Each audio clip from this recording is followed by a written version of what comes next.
Well, today we're in week 3 of our series called Too Casual, and we're looking at some of the characteristics of God and how it's easy as followers of Jesus to be a little bit too casual about that, and then that can get us into trouble. Today we're in the studio with Pastor Ross. Ross, I love this story because I think a lot of people aren't going to know this story from the Old Testament as we talk about the holiness of God, right? So why don't you set up what our story is for today, and then we'll get into the points. Okay, so there's this interesting king in ancient Israel, King Uzziah. He took the throne when he was 16 years old. Now, that's pretty young to be the king, you know, he's just getting his driver's license.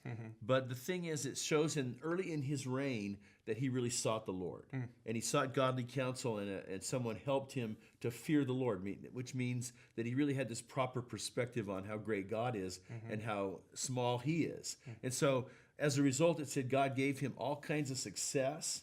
Over the years, he was successful in every endeavor as a king. Well, that must have went to his head. At some point, the bigger that Uzziah saw himself, then the smaller he saw God. And so he transgressed a boundary. God had said in the temple, it's the province of the priests to offer the incense and to do the sacrificial system.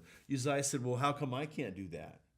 You know, and so in his pride, he just grabbed the tools and walked into the temple and to offer incense to God. He was confronted by 80 priests, courageous priests. Uzziah had been a military commander. These priests had their life in their hands to confront this king, and he rejected them.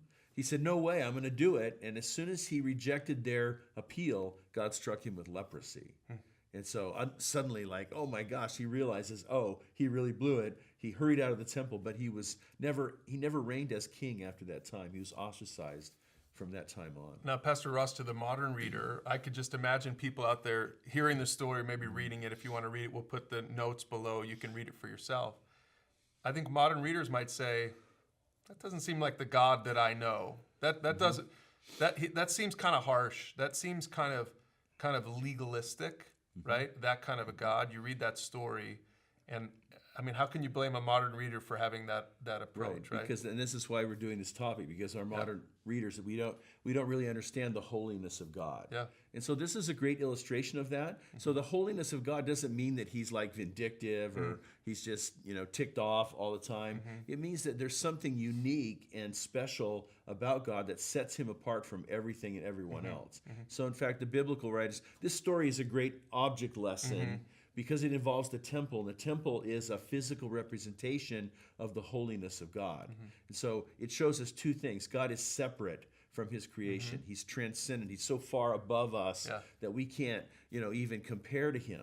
And so that transcendence is represented by the temple, where God said, there's going to be barriers that you have to come through and do it the right way because I am so different from you. You can't just casually say, oh, hey, God,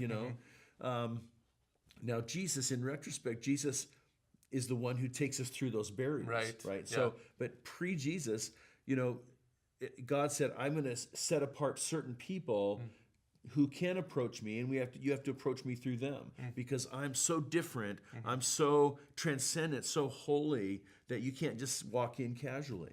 And then the second aspect of his holiness, God's not just only separated from us in his level of being, but he's also separate from sin.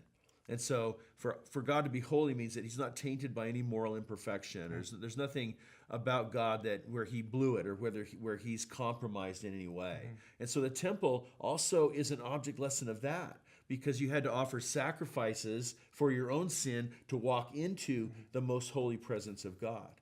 And so Uzziah was stepping outside he was treating God too casually because he didn't realize that, because God is holy, there was a structure of how to approach him. So, Pastor Ross, for someone today watching this, going through this with their small group, how do we apply this then for a Christian today? You mentioned that Jesus, he thank God that Jesus fulfilled the righteous requirements of the law, right? So God is holy, but God's justice isn't his wrath isn't against us because Jesus absorbed the wrath of the Father on the cross. So what does that mean for us when a modern reader or listener says how do I interact with or understand, or how do I not get in trouble with taking God's holiness too casually. Right, exactly. So we have access to God through Christ. Yeah. But because we have such free access, Jesus has done it all, he's the priest, then that could lead us to think that somehow God is somehow on our level.